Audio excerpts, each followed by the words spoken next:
ჯარისკაცებს პირველი ქართული ჯავშანმანქანით საბრძოლო ოპერაციაზე გასვლა პირველად მოუწიათ. ეს 2011 წლის უახლესი ტექნოლოგიებით აღჭურვილი საბრძოლო ტექნიკა თბილისის სატანკო ქარხანაში ქართულმა სპეციალისტებმა ააწყვეს და სახელით შესაბამისი შეურჩიეს. დიდგორი პირველი ქართული საბრძოლო მანქანა მრავალფუნქციურია და მას სადაზვერო კონვოირების და სპეცოპერაციებისთვის გამოიყენებენ. დიდგორი იოლად მანევრირებადია.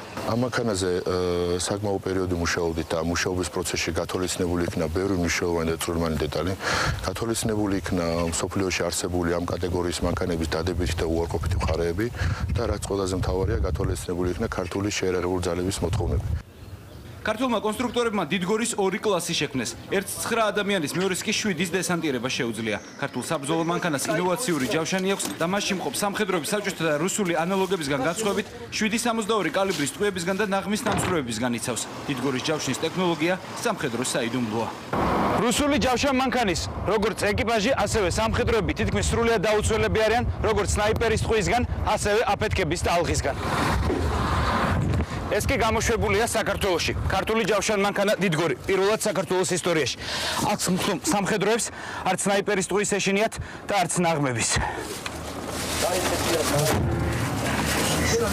და მოგახსენოთ ჩვენ ახალ ჯავშან ტრანსპორტერზე, რომელიც არის აღჭურვილი თანამედროვე კამერებით, ღამის ხედვის ხელსაწყობით, სითბური ხელსაწყოთი და აქ ასევე 12 და 7 ავტომატური მტყვი-ამქვევი.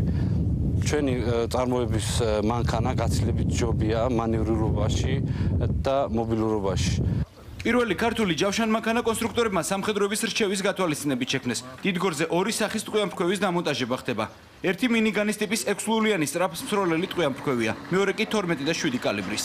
ამ მანქანამ ფაქტურად დააკმაყოფილა ყველა ის მოთხოვნა, რაც ჩვენ გქონდა ჯარისკაცებს. როგორიც არის მობილურობა, იქ ძალიან სწრაფი არის, მის მაქსიმალურში არის 120 კმ/სთ აღემატება. კიდევ ერთ-ერთი ჩვენი მოთხოვნა აბსოლუტურად ყველა ჯარისკაცის არის უსაფრთხოება და ყველაზე დიდ პლუსს დავარქმევდი ის ქართულია, არის საქართველური და ეს უფრო მეტად საამაყო როგორც მისი სახელი.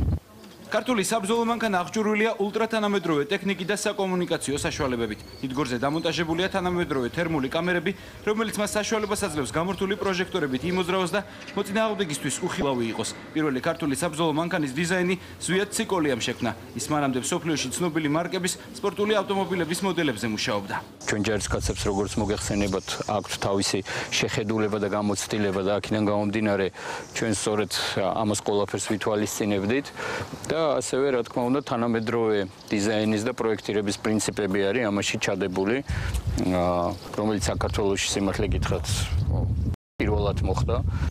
დიდგორის დიზაინი იმის საშუალებასაც იძლევა, რომ მასზე სხვადასხვა სისტემები დამონტაჟდეს. სადაზვერო მანქანაში მჯდომ სამხედროებს იმის საშუალებაც აქვთ, რომ ცეცხლი ავტომანქანიდან გადმოუსულად გაიხსნას. საბრძოლო მანქანა 6 კილოგრამი ტროტილის აფეთქების ტალღას უძლებს. დიდგორს ქართული საზოგადოება პირველად 26 მაისს სამხედრო აღლუმზე იხილავს.